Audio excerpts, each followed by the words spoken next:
அல்ஹம்துலில்லாஹி ரப்பில் ஆலமீன் வஸ்ஸலாத்து வஸ்ஸலாமு அலா அஷ்ரஃபில் முர்ஸலீன்.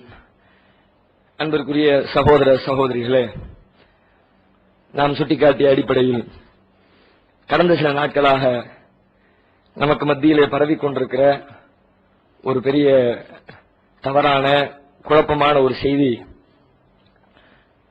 நம்முடைய ஜமாத்தில் தலைவரை புறக்கணித்துவிட்டு இது போன்ற மிகப்பெரிய மாநாட்டினை நடத்தியிருக்கிறார்கள் என்றெல்லாம் ஒரு செய்தி எதிரிகள் கட்டவிழ்த்து விட்டு, என்றைக்கு இந்த ஜமாத்தை நாசமாக்கலாம் என்று விரும்புகிறவர்கள் அந்த வாதங்களை துவங்கி வைத்து அது நம்முடைய மக்கள் மத்தியிலே பரவலாக சென்று கொண்டிருப்பதை பார்க்கிறோம். முழுக்க 100% அவதூறான ஒரு பொய்யான செய்தியை தான் கட்டவிழ்த்து விட்டிருக்கிறார்கள். இதிலே கடுகளவிற்கு கூட உண்மை இல்லை. மேலோட்டமாக பார்க்கிற பொழுது உண்மை இருப்பதை போன்று உங்களுக்கு தெரிகிறது. மேடையில பேசவில்லை, அதை வைத்து அது உண்மைன்னு சொல்றீங்களா? அதை வச்சு கன்ஃபார்ம் பண்றது எப்படி? மேடையில பேசல, அதுக்கு முன்னாடி மொத்த மாநாட்டினுடைய நிகழ்ச்சியே பேரணியில தான் துவங்குகிறது. பேரணியில பேசினாரா இல்லையா? அது நீங்க வரலாட்டி அது சம்பந்தப்பட்டவங்களை கேளுங்க, ஏன் பேசுறது கேட்டு பண்ணுங்க, ஏன் பரப்புறீங்க? அத பேரணியை துவக்கி வச்சது தலைவர் தான் துவக்கி வச்சு ஸ்டார்ட் பண்ணி மக்கள் அனுப்புறாரு. நீங்க லேட்டா வந்து ஆள காணா மக்கள் கூட்டம் உள்ளுக்குள்ள வாசலுக்கு அருகாமையில நெருக்கடித்துக் கொண்டிருக்கிறார்கள். அவங்களை வந்து சரி பண்ணணும் என்று சொல்ல வேண்டிய தேவை ஏற்பட்ட உடனே நம்முடைய தலைமையுடைய காரை எடுத்துக்கொண்டு காருக்கு மேல இருந்து கையில கொடியை வைத்துக் கொண்டு மக்களை அசைத்து அவர்களுக்கு போக வேண்டிய வழியை காட்டி வர வேண்டியவர்கள் உள்ளுக்குள்ளே நிறைந்த உடனே வெளியிலே அவர்களை தங்க வைப்பதற்குரிய ஏற்பாடுகள், உள்ளுக்குள்ள இடம் இருக்கும் பொழுது உள்ளணிக்கு போங்கன்னு சொல்லக்கூடிய லட்சோபட்ச மக்கள் பார்த்தாங்களே, அவங்க எல்லாத்துக்கும் தெரிஞ்சிருக்கவே பங்களிப்பு இருந்துச்சா இல்லையான்னு. இந்த ஜமாத்தை பொறுத்த வரைக்கும் இது கொள்கையில் நிற்கிற ஜமாத், எந்த தனி மனிதனுக்காக நிற்கிற ஜமாத் இல்ல. வேற எந்த ஜமாத்திலையும் இல்லாத கட்டுப்பாடுகள் நம்ம ஜமாத்துல வச்சிருக்கிறோம். உண்மையில எந்த அமைப்பிலையாவது தொடர்ந்து 2 ஆட்சிகளுக்கு பிறகு 2 பீரியடுக்கு பிறகு நிர்வாகத்தில் தலைவர் பொதுச் செயலாளர் மாநில நிர்வாகிகள் யாரும் இருக்கக்கூடாதுன்னு எங்கேயாவது வச்சிருக்காங்களா? ஒரு காலத்துல வச்சிருந்தாங்க, எல்லாத்தையும் தூக்கி விட்டாங்க. ஏன்? அது அவங்க முன்னாடி நிக்கணும்னு விரும்பினாங்க, அதை ரிமூவ் பண்ணிட்டாங்க. நம்ம அமைப்புல மிச்சமா வச்சிருக்கிறோம். அதை ஏன் வச்சிருக்கிறோம்? நான் 6 வருஷம் ஒருத்தர் இருக்கிறாரு, அவர் நல்ல அனுபவப்பட்டு இருக்கிறாரு, காவல்துறை அணுகி இருக்கிறாரு, வேறு பல விஷயங்களை நல்ல டீல் பண்ணி நல்ல அனுபவத்தை வச்சிருக்கிறார். அவரை தூக்கி விட்டு இன்னொரு ஆளை உட்கார வைக்கணும்னு ஏன் சட்டம் வச்சிருக்கிறோம்? ஆளு மூஞ்சி நின்றக்கூடாது, மக்களுக்கு முகத்தின் மீது நம்பிக்கை வந்துடக்கூடாது, கொள்கையில நம்பிக்கை வச்சவங்க இங்க நிக்க. அதுக்கு தானே இந்த சட்டத்தை எல்லாம் வகுத்து வச்சிருக்கிறோம். பிறகு முகத்துக்காக இந்த முகம் இல்லை அந்த முகம் இல்லை என்ன கேள்வி? அது ஒரு கொள்கை பிடிப்புள்ள சகோதரத்தில் இந்த கேள்வி வரலாமா? தலைவர் இந்த ஆள் இந்த வேலை இவர்கள் செய்யணும்னு விதி இருக்குதா? நிர்வாக குழு கூடி யாருக்கு எந்த பொறுப்பை கொடுத்தால் எது சிறப்பாக இருக்கும், யாரிடத்தில் எந்த வேலையை ஒப்படைத்தால் சரியான முறையில் நடக்கும், மக்களுக்கு அதைத்தானே பார்க்கணும். மக்கள் பயன்பாட்டை கருத்தில் கொள்றதா, ஒரு ஆளுடைய போக்கத்தை கருத்தில் கொள்றதா? செஞ்சிருக்கோம். இதுவரைக்கும் நம்முடைய ஜமாத்து நிக்கிறது அதுதான் நிக்குது. மாநாட்டிலே நெஞ்ச நிமிர்த்தி நம்முடைய நிறுவனர் சொல்லும் போது கூட ஆளுக்காக நிக்கல, எந்த நடிகன் இங்க இல்ல, எந்த ஹீரோவும் இல்ல, யாருக்காக நீ மக்கள் வரல என்றெல்லாம் எப்படி சொல்ல முடிஞ்சது? அந்த கொள்கை திராணி தானே நம்மளை அப்படி சொல்ல வச்சு மக்கள் மத்தியில் நிலைநிறுத்தி இருக்கிறது. அதற்கு பிறகும் தலைவர் இவரை காணணும் அவரை காணணும் நீங்க கேட்டா அதுக்கு என்ன அர்த்தம்? அப்படி இருக்க கூடாது. அது ஒரு அருவருப்பாக நினைக்கணும். பொறுப்பு பதவி அதுல உட்கார்றது அது கிடைக்கிறது, அது நம்மளை முன்னிலைப்படுத்தப்படுது என்பது மேலிருந்து கீழே வரைக்கும் அது ஒரு நெருப்புல கால வச்ச மாதிரி தான். எப்பண்டா உள்ள இருந்து வெளியில வருவோம் தான் எல்லாரும் நிக்கிறோம்.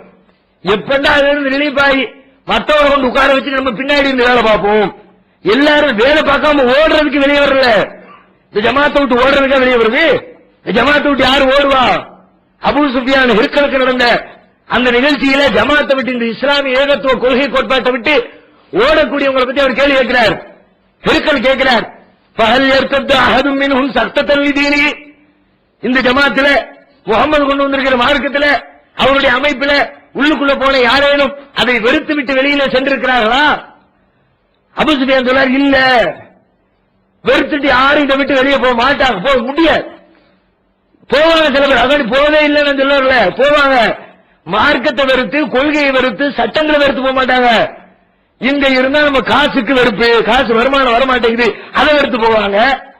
இங்க இருந்தா மந்திரி பதவி கிடைக்காது அதை வெறுத்து போவாங்க. இங்க இருந்தா போக்கஸ் பண்ண மாட்டாங்க, ரோட்ல இறக்கி விட்டுருவாங்க அதை வெறுத்து போவாங்க. அதை வெறுத்து போனா போய் தொலைகிற அந்த முஸ்லிம் நமக்கு தேவையா? அப்படி ஒரு தலைவன் தேவையா? காசுக்கு, பணத்துக்கு, பதவிக்கு, பெருமைக்கு, பேமஸுக்கு, முகத்தை முன்னாடி காட்டுறதுக்கு. அப்படி ஒரு தலைவன் உங்களுக்கு தலைவனா இருக்க நீங்க விரும்புறீங்களா? யாருமே நம்ம விரும்பலையே. பிறகு எதுக்கு இந்த கேள்வி உங்களுக்கு வந்துச்சு? வரவே கூடாது.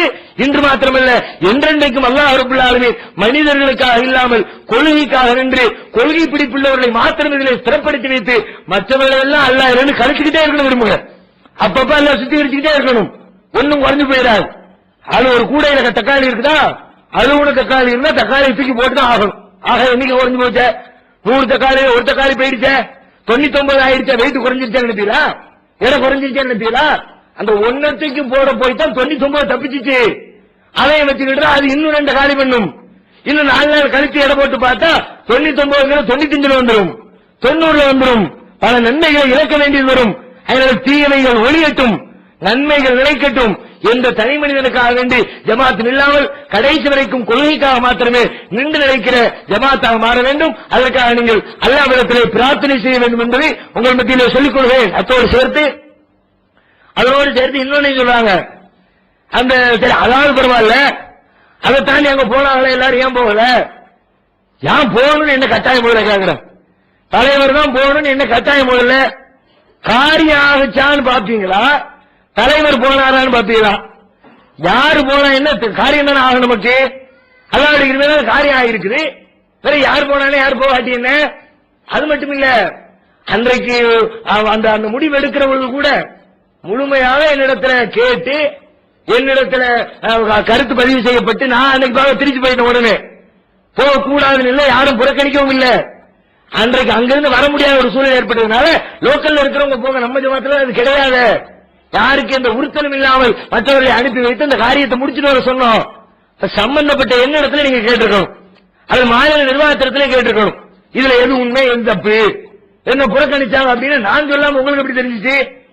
அதே மழை ஆடு நனையுதுன்னு ஓனாய் கவலைப்பட்டுச்சான்னு சொல்லுவாங்கல்ல, அந்த கதையில இவங்களை எங்களை புறக்கணிச்சாலும் உங்களுக்கு என்ன வருத்தம் கேட்கிறேன். எதிராளிகளுக்கு, நம்ம மக்களுக்கு அப்படிப்பட்ட கவலை இல்ல. எதிர்த்தரப்புல உட்காந்து சில பேரு நம்மள உனக்கு என்ன கவலைன்னு நான் கேட்கிறேன். அப்படி கவலைப்பட்டு ஆகா ஓனாய் பரிதாபப்படுத, அப்படியே நம்ம பக்கம் ஒரு ஆடு வராதா, ஆட்டை கவுமான்னு யோசிச்சுட்டு இருக்கிறியா? அப்படிப்பட்ட கேடுகட்ட ஆடு இந்த கூட்டத்தில் அல்லாஹ் சிறப்படுத்தி எந்த ஆட்டையும் வைக்கல. இன்ஷா அல்லாஹ் அல்லாஹ் ரப்பல் ஆலமீன் இப்படியே நீடித்து செல்லக்கூடிய வாய்ப்பு நம்முடைய ஜமாத்துக்கு தந்துருவானாக. வாக்குறுதாவான அல்ஹம்துலில்லாஹி ரப்பில் ஆலமீன்.